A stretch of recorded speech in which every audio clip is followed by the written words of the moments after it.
Hello, African Confessions. I am back with another episode. There is a message that I want to share with you guys, and the message reads like this. Hello, my brother. How are you?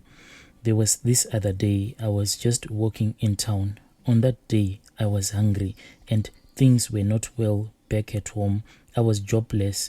For 2 years, I was jobless. My wife and kids were suffering, and it was hard for me to put food on the table. And as I was walking in town, I kept on thinking of a way just to run away from my wife. The reason why I was thinking of running away from my wife, I told myself that if I pretend as if I have dumped her, at least wherever she will go, she will just say, let me move on with my life, let me get married again. And I knew that if my wife was going to find another man, at least if he was a working man, the moment that the man will be taking care of my wife, that same moment you'll be taking care of my children, because I know that women, they will never dump their own kids. I was so desperate at that time. There were many nights that I would look at my wife when I felt like telling her to go out there and look for a boyfriend,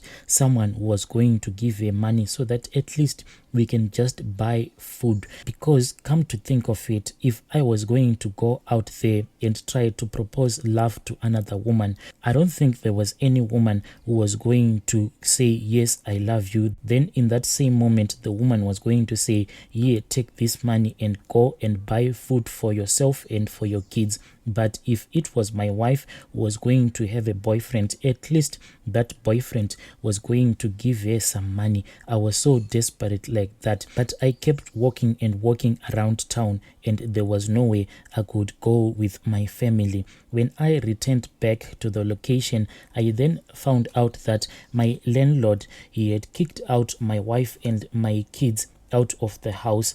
I started crying because there was no way we could go. We were just homeless. So next to that location, there was this other place where people who were homeless were staying. They had just invaded that land. They were still fighting with the city council. On most days, the police would come and they would destroy all of those shacks, because those people who had invaded that land, what they used to do was that they would take plastics, then they would build their shacks using plastics. There was no one who was using metal sheets to build their shacks, because each and every time the city council and the police would come, then they would destroy everything. So people wanted a quick way to rebuild again. When I went there, there was this other guy whom I knew. Me and him, we once did a piece job together. When I told him that my landlord had just kicked me out of his house, he said, it is fine,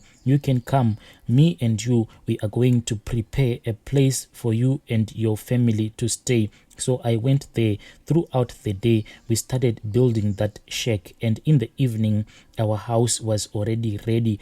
Me and my wife, we started staying with those homeless people. Yes, we had finally found accommodation, but food was still the problem. So the next day, I woke up. This was early in the morning, and I had to walk into town to get into town to find a job.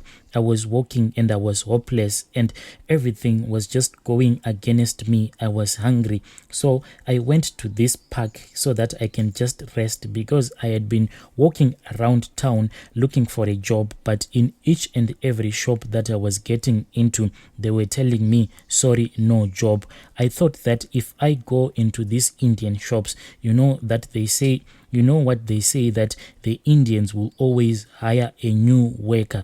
But when I tried looking for a job in these Indian shops, all of those Indians kept on telling me that, sorry, we don't have a job for you. I kept on walking in town until I was too tired. So I went to this park so that I can just find some rest. Whilst I was sitting in that park, I had told myself that there is no way I am going to go back home.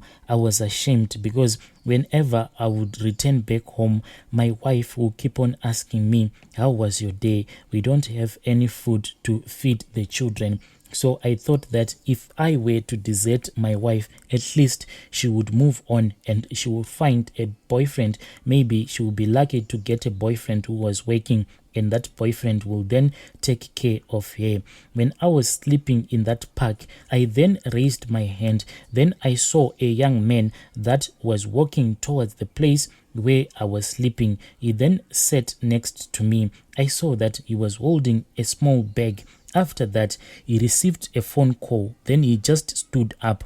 It was as if the person whom he was speaking with on the phone, there was an emergency, because he said, "What are you trying to tell me? Where did this thing happen? Please stay cool. Do not move from where you are. I am coming." That is when that young man rose up from where he was seated. Then he started running, and he forgot that small bag that he had placed on the ground. Immediately when I saw that young man running away, I rose up from where I was sleeping. Then I grabbed that bag.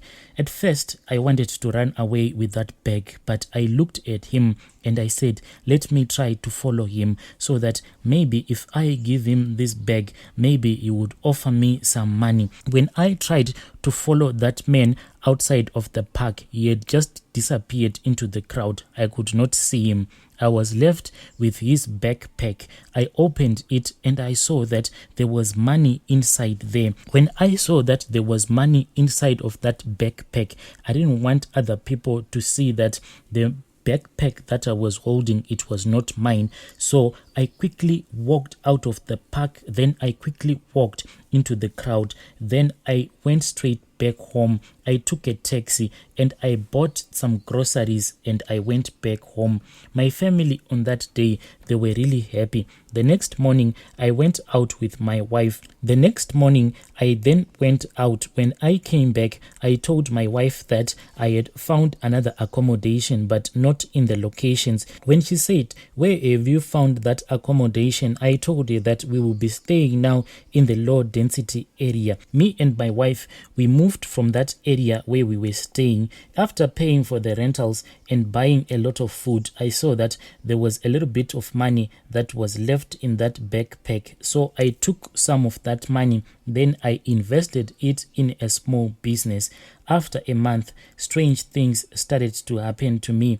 One day when I woke up, I saw that we were in the graveyard. The other day, my wife and my kids, they woke up, but they were not sleeping inside the house. They were outside.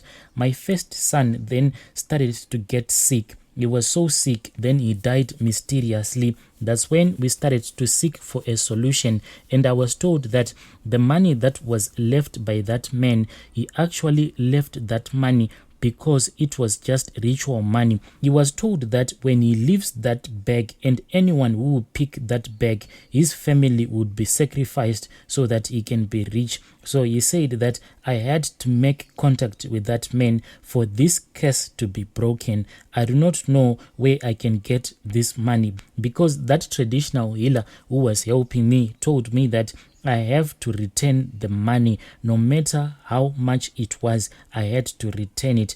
That traditional healer who was helping me just gave me a little bit of herbs that I used. Me and my wife and my other kids, we used that herbs to bath so that we can get protection. But he told me that these herbs that we are using to bath, it is not going to protect us for a very long time.